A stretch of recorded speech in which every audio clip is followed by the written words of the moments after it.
Assalamu alaikum wa rahmatullahi wa barakatuh. Vous avez très certainement entendu parler de cette panique générale qui s'est propagée comme une traînée de poudre sur les réseaux sociaux, dans les médias, dans la société, etc. à propos de ce fameux coronavirus. Le but ici, ce n'est pas de parler de l'actualité de manière profane ou de manière vile par éthique, car ce n'est pas ce que je souhaite faire, mais c'est de prendre une leçon derrière la chose pour nous rappeler en tant que musulmans des bases fondamentales qui nous caractérisent et qui caractérisent notre croyance. Le musulman qui dit « La ilaha illallah » j'atteste que nulle divinité n'est digne d'être adorée en dehors d'Allah, doit avoir une certaine éthique, un certain comportement, une certaine croyance qui fait qu'il ne cède pas à la panique lorsque les gens y cèdent, qui fait qu'il ne se laisse pas aller aux rumeurs lorsque les gens s'y laissent aller, qui fait qu'il reste raisonné, raisonnable, qu'il reste intelligent dans sa démarche et surtout éclairé par sa croyance et par son tawhid, par sa foi en Allah subhanahu wa ta'ala l'unique. Le prophète sallallahu alayhi wa sallam nous rappelle ce fondement éminent dans un hadith où il nous dit La adwa, wa la tiyara, wa la hamma, wa la safar. Il nous dit il n'y a pas de contagion, il n'y a pas de malchance, il n'y a pas de fantôme et il n'y a pas de safar qui est une croyance que les Arabes avaient lorsqu'ils décalaient les mois sacrés les uns après les autres et ils mettaient le mois sacré à safar pour pouvoir combattre avant. Donc dans le hadith, le prophète sallallahu alayhi wa sallam nous dit La adwa, il n'y a pas de contagion. Qu'est-ce que ça veut dire? Est-ce que ça veut dire que le prophète sallallahu alayhi wa sallam renie la contagion qui est un fait médical prouvé? Non, ça veut dire que le prophète alayhi salatu wa sallam ici, il te rappelle qui tu es. Il te rappelle que tu es un croyant et que tu crois que tout ce qui se passe, c'est Allah subhanahu wa ta'ala qui le décide et c'est Allah subhanahu wa ta'ala qui l'a voulu. Allah subhanahu wa ta'ala nous rappelle cela à travers la personne d'Ibrahim alayhi salam qui dit Wa idha maridtu fahuwa yashfin. Lorsque je tombe malade par le décret d'Allah subhanahu wa ta'ala, c'est lui qui me guérit, c'est Allah azza wa jal qui possède le pouvoir de me guérir. Donc ce hadith là, il nous rappelle que nous sommes des musulmans, il n'y a pas de contagion, il n'y a pas de tiyara, il n'y a pas de malchance et de mauvais augure, il n'y a pas de hamma, il n'y a pas de fantôme. Les Arabes avaient cette croyance-là que lorsqu'une personne mourait, ses os se transforment en fantômes et que ça vient hanter les gens. Il n'y a pas ces choses-là. Ça n'existe pas. Le croyant reste concentré sur sa croyance, reste concentré sur sa foi en Allah subhanahu wa ta'ala et ne se laisse pas aller aux croyances populaires, ne se laisse pas aller aux superstitions. Il reste stable dans sa foi et ne se laisse pas aller à la panique. Et s'il y a quelque chose, Allah subhanahu wa ta'ala l'a décidé. Bien évidemment, avec cela, on doit faire les causes pour s'en prémunir. C'est-à-dire que s'il y a une maladie, on doit faire les causes pour s'en prémunir. Le prophète sallallahu alayhi wa sallam dit dans le hadith sahih, qui est rapporté par Muslim dans son sahih, La yuradu mumridun ala musih.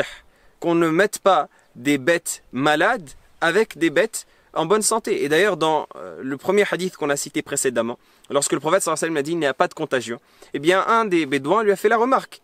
Il lui a dit alors qu'est-ce que tu dis à propos du fait que parfois j'ai un troupeau de bêtes qui sont en très bonne santé, qui sont comme des gazelles, kadriba.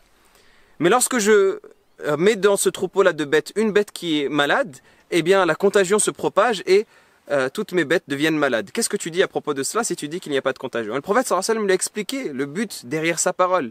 Et le fait que ce qui est voulu, ce n'est pas que la contagion n'existe pas au sens propre. Ça veut dire que c'est Allah azza wa jal qui décide. Il lui a dit qui est-ce qui a propagé la contagion en premier? C'est Allah subhanahu wa ta'ala qui a décidé que cette contagion-là se propage dans ce troupeau. C'est Allah subhanahu wa ta'ala qui en a décidé. C'est Allah subhanahu wa ta'ala qui guérit. Allah azza wa jal donne et Allah azza wa jal reprend. Et c'est cela le fondement de la croyance, de l'unicité du musulman, at-tawhid, qui est ce qui nous définit en tant que musulman. Donc le musulman doit être entre le fait d'avoir foi en Allah subhanahu wa ta'ala et d'avoir pleine confiance en Allah subhanahu wa ta'ala, d'avoir ce qu'on appelle at-tawakkul, la pleine confiance en Allah azza wa jal, de placer sa confiance en son Seigneur et d'avoir foi en Allah l'unique qui est le sens de la parole La ilaha illallah. Et d'un autre côté, entre le fait de faire les causes pour se prémunir, pour se protéger des maladies et faire le nécessaire pour ne pas tomber malade. Et ce qui nous résume tout cela, c'est un hadith que rapporte Al-Bukhari dans son Sahih et qui cite une petite histoire qui est arrivée à Omar ibn Khattab radiyallahu ta'ala anhu. Omar ibn Khattab radiyallahu ta'ala anhu un jour voulait aller dans la région de Sham, qui est la région actuelle de Syrie, de Jordanie et de toute cette zone-là.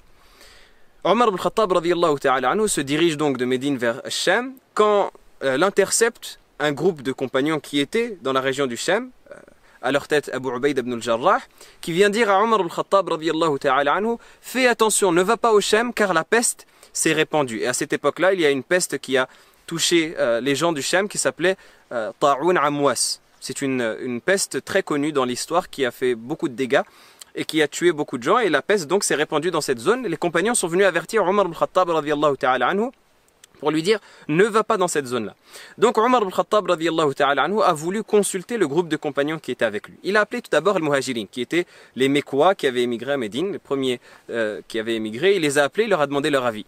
Un groupe d'entre eux ont dit tu as décidé une chose, ça veut dire tu as pris la décision de te diriger vers le Shem, donc tu as pris cette intention-là, continue jusqu'au bout et Allah subhanahu wa ta'ala te facilitera et te protégera. Tu as eu cette intention, continue jusqu'au bout. Et d'autres ont dit non, tu as l'information qui t'est venue du fait qu'il y a une maladie dans cette zone, eh bien ne te jette pas à ta propre perte. Tu sais qu'il y a une maladie qui cause des ravages. Et il connaissait la perte, et il connaissait la peste et il connaissait ses ravages, au point où le prophète sallallahu alayhi wa sallam l'a même mentionné dans plusieurs hadiths. Donc ne va pas à cet endroit-là si tu entends que il y a cette maladie, ne cause pas ta propre perte. Et Omar al-Khattab radiyallahu ta'ala anhu les a congédiés. Il a appelé ensuite Al-Ansar, qui étaient les habitants de Médine. Il leur a demandé la même chose et ils se sont divisés de la même manière. Certains ont dit vas-y, d'autres ont dit n'y va pas. Et donc Omar al-Khattab radiyallahu ta'ala anhu à ce moment-là a pris la décision de ne pas y aller. Et Abu Ubayd ibn al-Jarrah radiyallahu ta'ala anhu, il lui a dit une parole, il lui a dit Atafirru min qadarillah. Il lui a dit est-ce que tu fuis du destin d'Allah? Et Omar al-Khattab radiyallahu ta'ala anhu, il lui a dit si c'était autre que toi, Abu Ubayd, qui avait dit cette parole, je n'aurais pas eu le même comportement. Mais ce que je te dis, c'est Nafirru min qadarillah ila qadarillah. On fuit du destin d'Allah, du décret d'Allah Azza wa Jal vers le décret d'Allah. Hein, quand une personne a devant elle la possibilité d'agir de cette manière ou de l'autre, eh bien au final c'est Allah Azza wa Jal qui destine et qui décrète ce qu'elle aura décidé. Mais la personne a ce libre arbitre qu'Allah subhanahu wa ta'ala lui donne et qu'elle utilise pour faire ce qu'Allah Azza wa Jal a ordonné et en priorité se protéger. Et donc Omar al-Khattab lui a dit on fuit du décret d'Allah vers le décret d'Allah. Ça c'est le décret d'Allah et ça c'est le décret d'Allah. Le fait qu'on y aille c'est le décret d'Allah et le fait qu'on s'en protège c'est le décret d'Allah. Et alors qu'ils étaient en train de débattre, un compagnon qui s'appelle Abdurrahman ibn Auf radiyallahu ta'ala anhu est venu interpeller Omar al-Khattab radiyallahu ta'ala anhu en lui disant Inna li fi dhalika ilma. J'ai entendu une chose à ce propos du messager sallallahu alayhi wa sallam qui est que le prophète sallallahu alayhi wa sallam a dit Idha sami'tum bihi bi ardhin fala taqdumu alayha. Lorsque vous entendez qu'il y a la peste qui s'est répandue dans une région, n'y allez pas. Si vous n'y êtes pas, n'y allez pas. وَإِذَا كُنْتُمْ بِهَا فَلَا تَخْرُجُوا مِنْهَا فِرَارًا فَلَا تَخْرُجُوا فِرَارًا مِنْهَا. Et si vous êtes dans cette terre-là, eh bien n'en sortez pas par fuite, hein, pour fuir la peste. C'est-à-dire que si vous êtes à l'extérieur d'une ville où il y a la peste qui s'est répandue, ou n'importe quelle autre maladie contagieuse, eh bien n'y allez pas. Ne vous jetez pas à votre propre perte. Mais si vous y êtes, eh bien n'en sortez pas, ne fuyez pas, restez et affrontez le destin d'Allah subhanahu wa ta'ala et placez votre confiance en Allah azza wa jal tout en faisant les causes pour vous protéger. Donc le musulman ne cède pas à la psychose et le musulman reste ferme sur ses convictions, mais en même temps le musulman met en place les causes pour se protéger de cette maladie et pour se protéger de toutes les maladies contagieuses qui peuvent lui arriver et pour protéger sa vie qui est un des fondamentaux très importants dans notre religion. On doit garder cela en tête parce que ça touche à notre base fondamentale qui est notre croyance, qui est le tawhid, qui est notre confiance en Allah subhanahu wa ta'ala. Et si on perd ce fondement-là de la confiance en Allah et qu'on cède à la panique et à tout ce qui se répand sur les réseaux sociaux et qu'on perd cette base qui nous éclaire dans notre relation avec Allah subhanahu wa ta'ala, eh bien en vérité on a tout perdu en tant que croyant. En vérité on a tout perdu en tant que croyant.